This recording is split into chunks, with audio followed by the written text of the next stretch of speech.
ঘুমানোর সময় যদি একটি আমল করতে পারেন, পরিবারের অশান্তি আল্লাহ তাআলা দূর করে দিবেন। আপনি যদি প্রয়োজন মনে করে থাকেন তাহলে ভিডিওটি শুরু থেকে শেষ অবধি দেখতে থাকুন। প্রিয় দর্শক, আম্মা জান আয়েশা রাদিয়াল্লাহু তাআলা আনহার একটা হাদিস, যে আম্মা জান আয়েশা বলেন নবীজি সাল্লাল্লাহু আলাইহি ওয়াসাল্লাম একসময় ইরশাদ করে দিয়েছেন, তোমাদের যা কিছুর প্রয়োজন তোমরা আল্লাহ তাআলার কাছে চাও, আল্লাহ তোমাদেরকে দিয়ে দিবেন। বরঞ্চ আম্মা জান এটাও স্পষ্ট করেছেন, তোমাদের যদি স্যান্ডেলের একটা ফিতারও প্রয়োজন হয়ে থাকে তোমরা সেটাও আল্লাহ পাক রব্বুল আলামিনের কাছে চাও। আর কতভাবে নবীজি আমাদেরকে বোঝাবেন একটু চিন্তা করে দেখেন। মোট কথা এটা আমাদেরকে বুঝিয়েছেন আম্মা জান আয়েশা রাদিয়াল্লাহু তাআলা আনহা। আমাদের এই ছোট্ট লাইফে 60 ওয়া 70 সানা, 60 বছর 70 বছর হায়াতের জিন্দেগিতে যা কিছুর প্রয়োজন আমরা যদি রব্বুল আলামিনের কাছে চাইতে পারি, আল্লাহ তাআলা আমাদেরকে দিয়ে দিবেন। উদউনি আস্তাজিব লাকুম।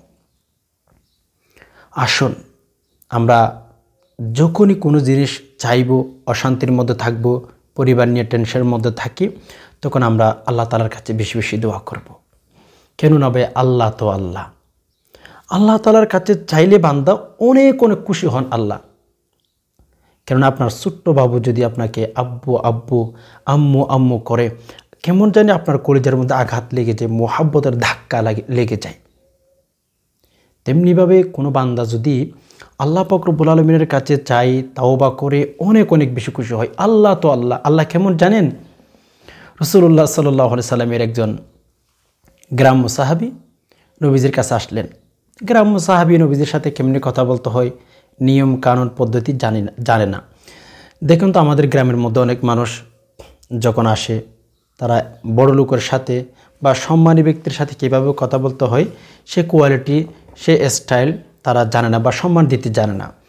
তো রাসূলুল্লাহ সাল্লাল্লাহু আলাইহি সাল্লামের জামানায় এক গ্রাম্য সাহাবী নবীজির কাছে আসলেন। দেন নবীজিকে বলেছিলেন, ইয়া রাসূলুল্লাহ, আমি আপনার কাছে জানতে চাই মেবি কিয়ামতের ময়দানে কে আমাদের বিচার করবে, কিয়ামতের ময়দানে কে আমাদের বিচার করবে। তখন রাসূলুল্লাহ সাল্লাল্লাহু আলাইহি ওয়াসাল্লাম বলে দিয়েছিলেন, কেন সাহাবী, কি জন্য? তখন গ্রাম্য সাহাবী বলেছিলেন, ইয়া রাসূলুল্লাহ, একটু বলেন না কিয়ামতের ময়দানে কে আমাদের বিচার করবেন, আমাদেরকে শাস্তি কে দিবেন, আমাদেরকে জাহান্নামে কে নিক্ষেপ করবেন, আমাদেরকে জান্নাত কে দিবেন, একটু যদি বলতেন। গ্রাম্য সাহাবী যখন রাসূলুল্লাহ সাল্লাল্লাহু আলাইহি ওয়াসাল্লামের কাছে এই কথা জানতে চেয়েছিলেন, তখন নবীজি সাল্লাল্লাহু আলাইহি ওয়াসাল্লাম, মদিনাওয়ালা নবী মুহাম্মদুর রাসূলুল্লাহ সাল্লাল্লাহু আলাইহি ওয়াসাল্লাম গ্রাম্য সাহাবীকে বলে দিয়েছিলেন, হে গ্রাম্য সাহাবী, শুনো শুনো, কিয়ামতের ময়দানে মানুষদেরকে জাহান্নামে নিক্ষেপ করবেন, জান্নাতের ভেতরে প্রবেশ করার অনুমতি দিয়ে দিবেন, সেটা হচ্ছেন আমাদের আল্লাহ। সেটা হচ্ছে আমাদের আল্লাহ, যিনি আমাদেরকে সৃষ্টি করেছেন। তিনি আমাদেরকে জান্নাত দিবেন, জাহান্নামের মধ্যে নিক্ষেপ করবেন। যদি ভালো কাজ করি, দুনিয়া থেকে বিদায় হতে পারি, আমাদেরকে জান্নাত দিবেন। আর যদি নামাজ না পড়ে থাকি, গুনাহ করে করে যদি জীবনটা, লাইফটা শেষ করে দিয়ে থাকি, হে গ্রাম্য সাহাবী আমার, আমাদেরকে জাহান্নামের মধ্যে নিক্ষেপ করে দিবেন আল্লাহ। মোট কথা, নবীজি সাল্লাল্লাহু আলাইহি সাল্লাম গ্রাম্য সাহাবীকে একথা বুঝাইতে চেয়েছিলেন যে কিয়ামতের ময়দানে হচ্ছে আমাদের বিচার করবেন আল্লাহ তাআলা। তখন গ্রাম্য সাহাবী বলা শুরু করলেন, ইয়া রাসূলুল্লাহ, যে আমরা নামাজ পড়ার সময় আল্লাহু আকবার বলে তাকবীর বাঁধি, যে নামাজ পড়ার সময় আল্লাহ তাআলার শেখানো সূরাগুলো তেলাওয়াত করি, আলহামদুলিল্লাহি রাব্বিল আলামিন, আর রহমানির রহিম পাঠ করে থাকি, রুকুতে যাওয়ার সময় আল্লাহু আকবার, রুকুতে যাওয়ার সময় আমরা তাকবীর দিয়ে আল্লাহু আকবার বলে রুকুতে যাই, রুকুতে যাওয়ার পর সুবহান রাব্বিয়াল আযীম পড়ি। মোট কথা হচ্ছে, ইয়া রাসূলুল্লাহ, আমরা যে নামাজ পড়ে যার প্রশংসা করি তিনি আমাদের বিচার করবেন। মানে গ্রাম্য সাহাবী তো এভাবে বলতেছিলেন আর কি রাসূলুল্লাহ সাল্লাল্লাহু আলাইহি সাল্লামের কাছে। তো নবীজি বলতেছিলেন, হ্যাঁ গ্রাম্য সাহাবী, কেন? তখন গ্রাম্য সাহাবী বলতেছিলেন, ইয়া রাসূলুল্লাহ, আমরা তো আল্লাহ তাআলাকে অনেক অনেক আগে থেকে ডেকে থাকি, আমরা তো তার ইবাদত বন্দেগী করি, সব সময় যেখানে যাই সেখানে তো আল্লাহ আল্লাহ বলতে থাকি, নামাজ পড়ি আল্লাহ আল্লাহ বলতে থাকি। সেই আল্লাহকে তো অনেক আগেই চিনি, সে আল্লাহ যদি আমাদেরকে বিচার করেন আমাদেরকে জাহান্নামের মধ্যে দিবেন না, আমাদেরকে নিশ্চিত জান্নাতের ভেতর ঢুকিয়ে দিবেন। সেজন্য আমি বলেছিলাম আল্লাহ তো আল্লাহর মতো। সুবহানাল্লাহ, আল্লাহ তো আল্লাহর মতোই। সেজন্য আমরা যদি রব্বুল আলমিনের কাছে চাইতে পারি, আল্লাহ আমাদেরকে দিতে সব সময় প্রস্তুত। যে কোনো টাইমে চান আল্লাহ দিবেন। দেখেন না গ্রাম সাহাবী কি বলেছেন, যে আল্লাহকে আমি চিনি, যে আল্লাহকে আমি নামাজ পড়ার সময় ডাকি, যে আল্লাহকে সবসময় আমি স্মরণ করি, সে আল্লাহ যদি আমাদের বিচার করেন, অ্যাকচুয়ালি আমাদের তখন কিন্তু কোনো টেনশন, ডিপ্রেশন, দুশ্চিন্তা কিচ্ছু থাকবে না, আমাদেরকে তো জান্নাত দিয়ে দিবেন। তো আমি এটা বুঝাইতে চাইলাম যে আল্লাহ তো আল্লাহ, আমরা চাইলে আল্লাহ তাআলা কেন দিবেন না ভাই? অবশ্যই দিবেন। প্রিয় দর্শক, সেজন্য আল্লাহ তাআলার কাছে চাইতে হবে। আল্লাহ পাক রব্বুল আলামিনকে নারাজ করা, আর আল্লাহ পাক রব্বুল আলামিনকে নারাজ করে ফেললে কখনো আপনি কোনো জিনিস পাবেন না। এর জন্য অনেকে অভিযোগ করে থাকেন যে হুজুর এত আমল করি, এত দোয়া পাঠ করি, এই জিনিসের জন্য দোয়া করি, ওই জিনিসের জন্য দোয়া করি, হুজুর মনের স্বপ্ন তো মনের মধ্যে রয়ে গেল, মনের স্বপ্নগুলো তো পূরণ হচ্ছে না। আমি আপনাকে বলবো ভাই, যখন আপনার প্রয়োজন হয়েছে তখন আপনি আল্লাহ তাআলার কাছে দোয়া করতেছেন, প্রার্থনা করতেছেন, মেসেজ দিতেছেন। যদি বলি এর আগের আমল আপনার কেমন ছিল, নিয়ম কেমন ছিল, নামাজ পড়ছিলেন কিনা, যদি নামাজ সামনের জীবনের মধ্যে ছেড়ে দিয়েছেন সেরকম হয়ে থাকে, কোনো আমল করার পূর্বে পাক্কা ওয়াদা করতে হবে, আল্লাহ আমি 5 ওয়াক্ত নামাজ পড়বো, আর গীবত করব না। বান্দা আমি বলবো, আপনি যদি বিগত জীবনের মধ্যে যে সমস্ত গুনাহ করেছেন সেখান থেকে যদি তাওবা করে আল্লাহ পাক রব্বুল আলামিনের কাছে দোয়া নাই করেন, রব্বে কাবার কসম কখনো আল্লাহ তাআলা দোয়া কবুল করবেন না। বিগত জীবনের মধ্যে অনেক নামাজ পড়ে ছেড়ে দিয়েছেন, পড়েন নাই, এখন কোন একটা জিনিস প্রয়োজন হয়েছে হুট করে আমল করবেন, আপনাকে দিয়ে ফেলবেন, বিষয়টা কিন্তু সেরকম নয়। আল্লাহ তাআলাকে সবসময় আপনার পুরো লাইফের মধ্যে যখনই যেখানে যাবেন সবসময় আপনার সতর্কতা অবলম্বন করতে হবে যে আল্লাহ আমার কোন কাজে নারাজ হয়ে যাচ্ছে কি না, কোন কাজে আল্লাহ আমার উপর নারাজ হয়ে যাবে। মেবি এই চিন্তা, এই ইন্টেনশন আপনার সবসময় থাকতে হবে। আপনি বিপদের মধ্যে পড়ে গেছেন, হুট করে দোয়া করবেন, এর আগে নামাজ পড়েন নাই, এর আগে গীবত করেছেন, গুনাহ করেছেন, তবে আল্লাহ তাআলা তো আপনার আমল নামার মধ্যে গুনাহ থাকলে কখনো তেমন একটা প্রায়োরিটি আপনাকে দিতে পারেন না। এরপরেও তো আল্লাহ মাঝে মধ্যে সেরকম বান্দাদেরকে আল্লাহ দিয়ে দেন। সেজন্য আরবির মধ্যে একটা কথা রয়েছে, ওয়াজাত্তানি ওয়াজাত্তা কুল্লা শাই, ওয়াজাত্তানি ওয়াজাত্তা কুল্লা শাই। যে ব্যক্তি আল্লাহ পাক রব্বুল আলামিনকে পেয়ে গেছে, যে ব্যক্তি আল্লাহ পাক রব্বুল আলামিনকে পেয়ে গেছেন ওই ব্যক্তি সারা পৃথিবী পেয়ে গেছেন। আর যে ব্যক্তি আল্লাহ পাক রব্বুল আলামিনকে নারাজ করে ফেলেছেন, যদিও দুনিয়ার মানুষ তাকে বাহবা দিতে থাকে, থ্যাংক ইউ দিতে থাকে, রব্বে কাবার কসম ওই ব্যক্তি কিচ্ছু পাবে না, কিচ্ছু পাবে না। এই জন্য ওয়াজাত্তানি ওয়াজাত্তা কুল্লা শাই, যারা আল্লাহ পাক রব্বুল আলামিনকে পেয়ে গেছেন তারা সব কিছু পেয়ে গেছেন। আর দুনিয়ার সম্পদ পরিপূর্ণতার কাছে আছে, টাকা পয়সা, গাড়ি বাড়ি, ধন সম্পদ, অনেক অনেক কিছু আছে। কিন্তু ভাই আমি আপনাকে বলবো, যদি আপনি আল্লাহ পাক রব্বুল আলামিনকে না পেয়ে থাকেন আপনি কিচ্ছু পাবেন না, কিচ্ছু পান নাই, আমি সে কথাই বলবো। সেজন্য যখনই কোনো জিনিসের জন্য রব্বুল আলামিনের কাছে দোয়া করবেন, প্রার্থনা করবেন, মেসেজ দিবেন, তখন কিন্তু আল্লাহ পাক রব্বুল আলামিনের কাছে প্রথম নম্বরে আপনার তাওবা করতে হবে। যে আপনি বিপদের মধ্যে পড়ে গেছেন, পরিবারের মধ্যে অশান্তিতে আছেন, তাহলে কিন্তু আপনি আমল করার পূর্বে তাওবা করে নেবেন। আল্লাহ আমার গুনাহের কারণে হয়তো আপনি আমার উপর নারাজ হয়ে গেছেন, মালিক আপনি ক্ষমা করে দেন, আজ থেকে আমি 5 ওয়াক্ত নামাজ পড়ব, গুনাহের কাজ আমি কখনো করব না। এভাবে রব্বুল আলামিনের কাছে তাওবা করে আপনি যদি আমল করতে পারেন অনেক অনেক বেশি প্রায়োরিটি আল্লাহ আপনাকে দিবেন। কেননা হাদিসের মধ্যে এসেছে, কোনো বান্দা যখন তাওবার নিয়ত করে, ধরেন আপনি আজকে তাওবা করবেন, আজকে এই দিনের মধ্যে তাওবা করবেন, আল্লাহ পাক রব্বুল আলামিন তো মনের খবর জানেন, আলিমুম বিদাতিস সুদূর, সিনার ভেতর আজকে কি বলবেন, 10 বছর পরে কি বলবেন, মৃত্যুবরণ করবেন যেই দিন সেই দিন কি বলবেন, ওইটাও কিন্তু আল্লাহ পাক রব্বুল আলামিন জানেন। তাওবা যখন কোনো বান্দা করার জন্য নিয়ত করে ফেরেশতাদেরকে আল্লাহ পাক রব্বুল আলামিন আসমানের মধ্যে ডাক দিয়ে থাকেন, হে ফেরেশতার দল তোমরা কোথায়? আজকে আসমানটা তোমরা সাজাইতে থাকো, সুসজ্জিত করতেই থাকো।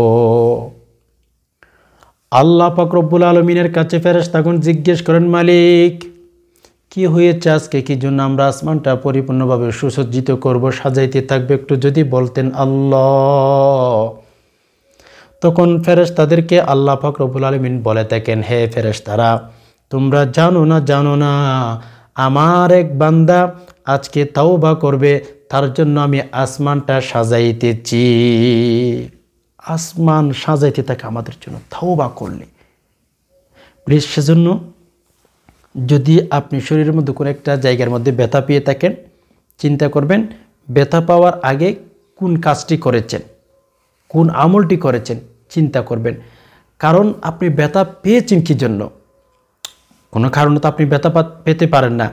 যেমন আমি কয়েকদিন আগেই বলেছিলাম, রাসূলুল্লাহ সাল্লাল্লাহু আলাইহি ওয়াসাল্লামের একজন সাহাবী নবীজির কাছে এসেছিলেন।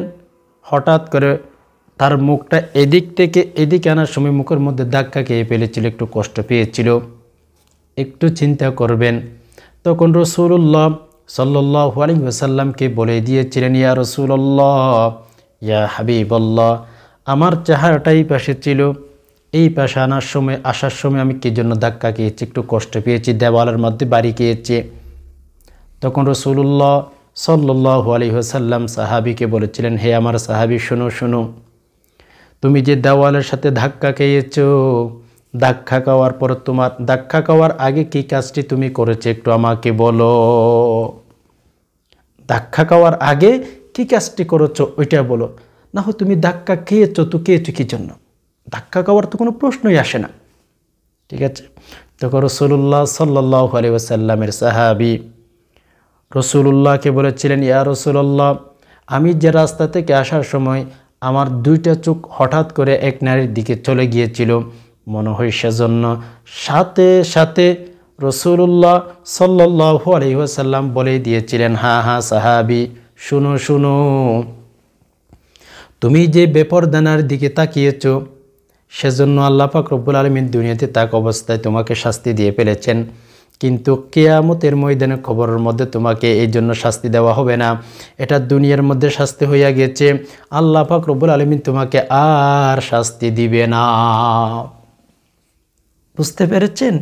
মোট কথা, জীবনের মধ্যে যখনই বিপদ আসবে, অশান্তি চলে আসবে পরিবারের মধ্যে, চিন্তা করবেন, ফিকির করবেন, এই পেরেশানি, এই অশান্তি কী জন্য এসেছে?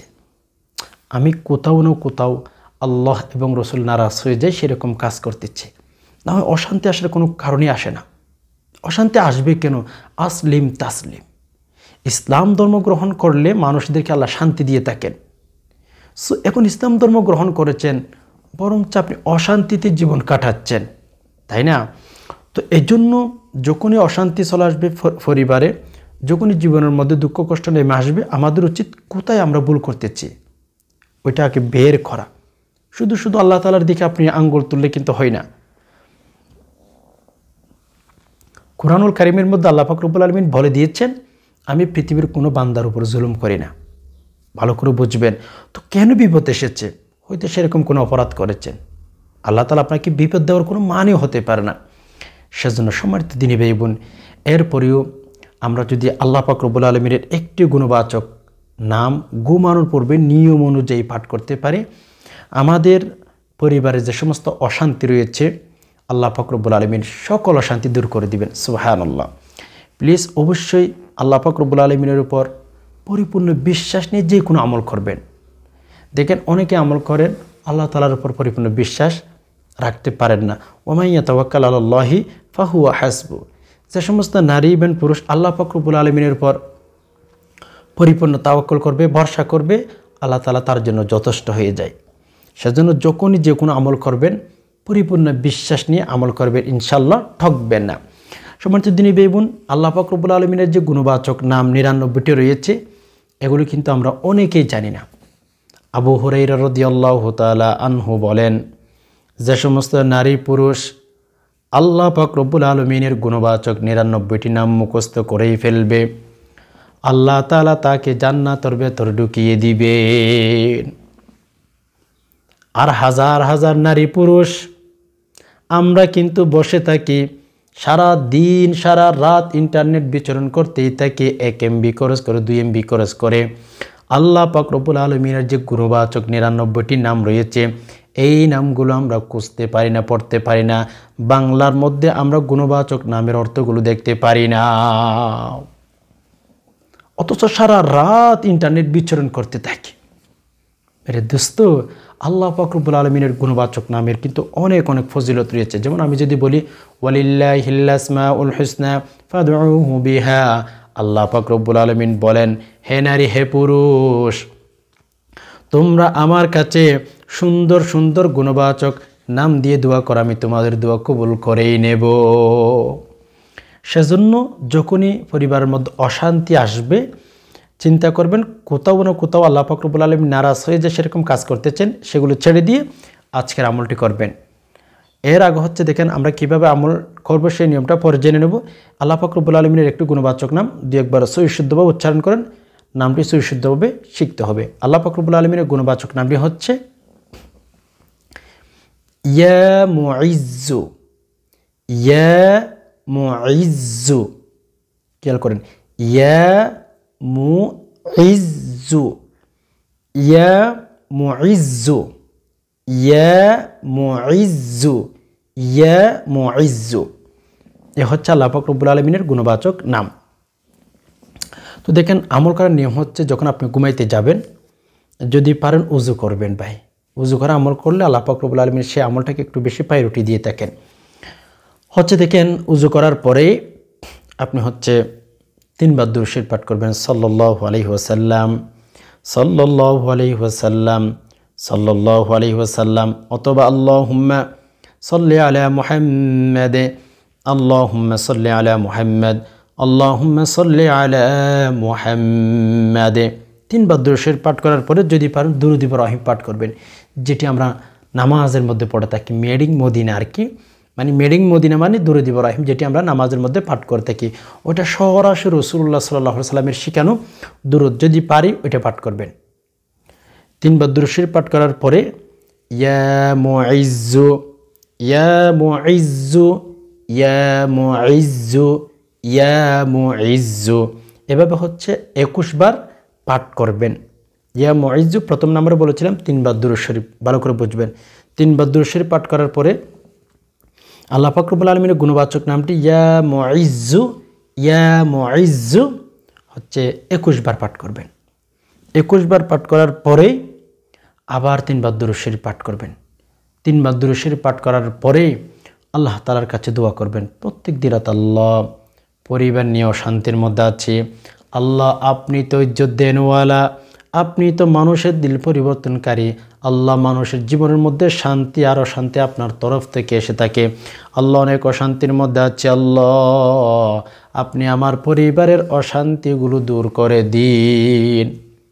এভাবে যদি আমল করতে পারেন, রব্বে কাবার কসম আপনি অশান্তির মধ্যে থাকবেন না।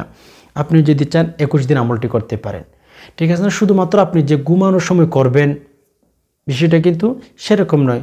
ধরুন আপনার হাতে সময় রয়েছে, ফজর নামাজ আদায় করেছেন, চাইলে ফজর নামাজের সময় আপনি আমলটি করতে পারেন। কেননা আল্লাহ পাক রব্বুল আলামিন সরাসরি নিজেও শিখিয়ে দিয়েছেন, তোমরা আমার গুণবাচক নাম রুসিলাই আমার কাছে দোয়া করো, আমি তোমাদেরকে দিয়ে দেব। তো আমরা আল্লাহ পাক রব্বুল আলামিনের কথা অনুযায়ী গুণবাচক নাম রুসিলাই রব্বুল আলামিনের কাছে দোয়া করব। আমরা পরিবারের মধ্যে অশান্তিতে আছি, সে কথা আল্লাহ পাক রব্বুল আলামিনকে বলবো। আল্লাহ তাআলা আমাদের অশান্তি দূর করবেন না, তো করবেন না কি জন্য? একটু লজিকলি বোঝান। আল্লাহ তাআলার ওয়াদাই হচ্ছে, বান্দা তোমরা আমার কাছে দোয়া করো, আমি তোমাদের দোয়া কবুল করে নেব, তোমরা আমার কাছে চাও, আমি তোমাদেরকে দিয়ে দেব। ইনশাআল্লাহ যদি আমরা পরিপূর্ণ বিশ্বাস নিয়ে আমল করতে পারি, আল্লাহ তাআলা আমাদেরকে দিয়ে দিবেন। প্রিয় দর্শক, একটা কথা হচ্ছে কি জানেন, আমাদের কাজ হচ্ছে চেষ্টা করা, আমল করা, দোয়া করা, বাকিটুকু উপরওয়ালা তো আছেন, তিনি দেখে নেবেন ইনশাআল্লাহ। আশা করি বিষয়টি বুঝতে পেরেছেন। আল্লাহ পাক রব্বুল আলামিন সকল মুসলিম উম্মাহের পরিবারের অশান্তিগুলো দূর করে দিক, আমিন। প্রিয় দর্শক, ভিডিওটি যদি দেখে ভালো লাগে থাকে অবশ্যই একটি লাইক দিয়ে অন্যান্য মুসলিম ভাই বোনদের মধ্যে শেয়ার করে দিবেন। কারণ হচ্ছে আপনার শেয়ার মধ্যে দিয়ে কোনো দিনই ভাই বোন যদি বিষয়টা জেনে নিতে পারে, আমল করতে পারে, আল্লাহ তাআলা আপনাকে নেকি দান করবেন, গুনাহ ক্ষমা করে দিবেন। সেজন্য ইখলাসের নিয়তে ভিডিওটি শেয়ার করার চেষ্টা করবেন। এ ছিল এলোমেলো বিক্ষিপ্ত কিছু আলোচনা। এতক্ষণ পর্যন্ত যে সমস্ত ভাই বোন সময় দিয়ে সবর করে ভিডিওটি দেখছেন, আল্লাহ তাআলা আপনাদের সকলকে শান্তিতে রাখুক, নিরাপদ রাখুক, আমিন। হাদা মা ইনদি ওয়াল ইলমু ইনদাল্লাহ আলাইহি তাওয়াক্কালতু ওয়া ইলাইহি উনীব। আসসালামু আলাইকুম ওয়া রাহমাতুল্লাহি ওয়া বারাকাতুহু।